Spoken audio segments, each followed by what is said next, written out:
Hey guys, welcome back to Electrical Car Repair Live. Thank you guys for watching and subscribing to the channel. Today will be super helpful video to any of you having a Fiat or Alfa Romeo, guys. It could be any Fiat, Alfa Romeo with gasoline engine, newer one past year 2005. If you have one of those and you want to know where the purge valve is located, it may actually have two different components. Stay with us, we'll explain that and we'll explain how you can actually even test them.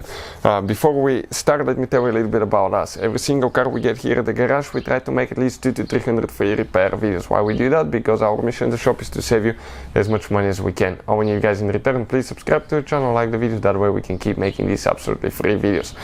If you guys need to buy any parts tools for your Fiat or Alfa Romeo, you want to save quite a bit of money, check out the link in the description of the video below.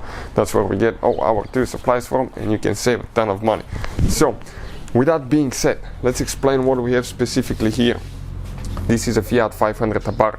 That same Fiat engine has been used in at least 5 Fiat models and 4 Alfa Romeo models, guys. Very popular engine, but even if you have a 2, 3, 4-cylinder engine, practically the same.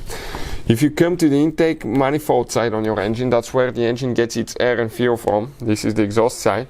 You will notice that device right here, it will be close to the intake manifold. This is known as a purge control valve.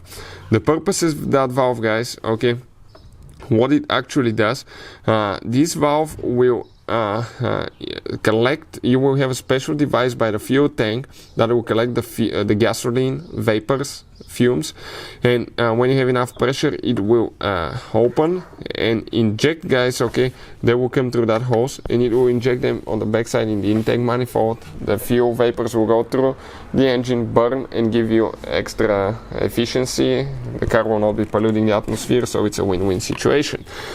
So that's what it's for. But you can see we have a special video that talks about the symptoms of bad purge control valve. But that valve now, it consists of 2 components. That's the valve right here, the purge valve, and you have actually a vacuum line here too, guys, on the bottom side.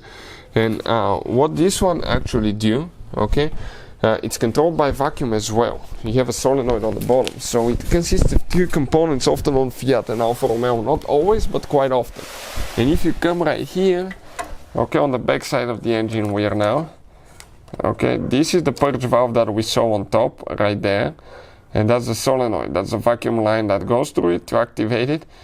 Okay, so it has 2 different components. That's where it's located in case you need to replace it. Disconnect the lines, remove the bolts, pull it out, you're ready to go.